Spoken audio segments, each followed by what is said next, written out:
Happy Saturday, everybody. Welcome in to today's Daily Sports Take. Now, yes, I'm not outside today. I'm actually back home in beautiful Oceanside, California. So for the next week, maybe 2 weeks, not sure how long I'm going to stay here, I'll be doing everything right here in my bedroom. So you see I got the hats in the background. I've got day 3 of the NFL draft in the background now because that's actually getting underway right now. So I'm trying to get this video out there to recap day number 2 of the NFL draft. So the NFL draft has been happening over the last 2 days. In case you've been living under a rock, be sure to check out my day 1 recap / top, I think 4 or 5 steals on my other videos on Daily Sports Take. So be sure to check out that video and subscribe to the channel if you haven't already.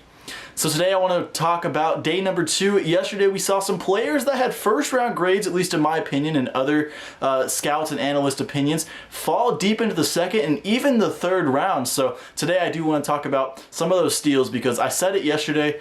Draft grades for teams really isn't my forte. I think we can't really grade a team on their draft based solely on what they've done so far. I mean, like I said, we're going to go back and redraft this draft class 2 to 3 years from now, and it's going to look completely different than it has now. We'll have guys who were undrafted or drafted in the 7th round. So today, being drafted in the 1st and 2nd round, we'll have guys in the 1st round dropping all the way down to the 4th and 5th round. So I don't want to go over draft grades, at least not at this point. Maybe that's something I come up with down the line over the next week. But anyway, so a couple steals on day number 2 that I noticed and some notes from around different teams here. No real situation here. No real format for this episode today. I just want to talk about day 2 of the draft. So for me, I think the biggest steal from day 2 of the draft was A.J. Epinesa, the edge rusher out of Iowa. The Buffalo Bills selected him with the 54th overall pick.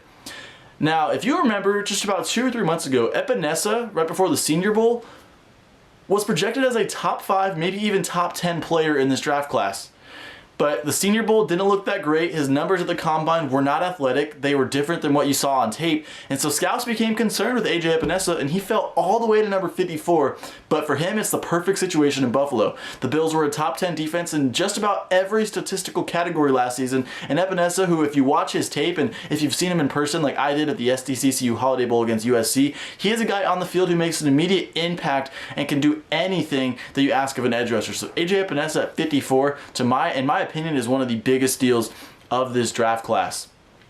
Another guy for me is Josh Jones, the tackle out of Houston. He fell all the way down to 72 for the Arizona Cardinals. Now, the Arizona Cardinals get a guy who many thought had a 2nd or 3rd round grade, but thought maybe he would be drafted in the 1st round, but he falls all the way down to 72. So the Cardinals get their left tackle of the future. That's a guy that they probably, if they really needed to, if they really wanted to get a left tackle, would have traded into the top of the back end of the 1st round to draft him, but they were able to get him all the way at the 72nd pick in the 3rd round. So Josh Jones will be protecting Kyler Murray at the left tackle slot. And now the Cardinals basically turned this draft into Isaiah Simmons, DeAndre Hopkins, and Josh Jones through the first 3 rounds. So that is an incredible job.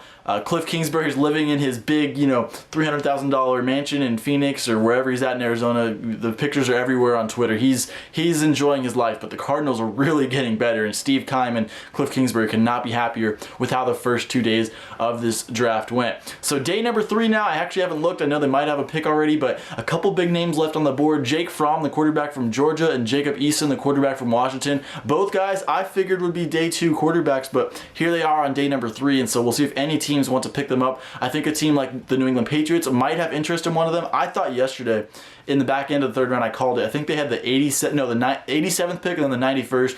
I even called it on Twitter, which, by the way, if you haven't followed me on Twitter, you should follow me on Twitter, lower 3rd right here. But I said, I think this is the time where if they want Jake Fromm, they're going to draft him here, and that sends a message that Jarrett Stidham might not be the guy for them long term. But they didn't take Jake Fromm, so I'm not sure if they're going to want to take him here in the 4th, 5th, 6th, or 7th round. So we'll see how that plays out. But I think other teams, like maybe the Colts would be a good fit for Fromm. I think the Pittsburgh Steelers could be interested. The New Orleans Saints. I think teams like that have aging quarterbacks that need a backup could be interested in Jake Fromm or Jacob Eason out of Washington. To me, they kind of, as far as potential, I think they're very even. I think it's just whichever quarterback you like more. Do you like the SEC player or do you like the Pac-12 player? So very interesting. Day number 2 of the NFL draft. Day 1 was spectacular.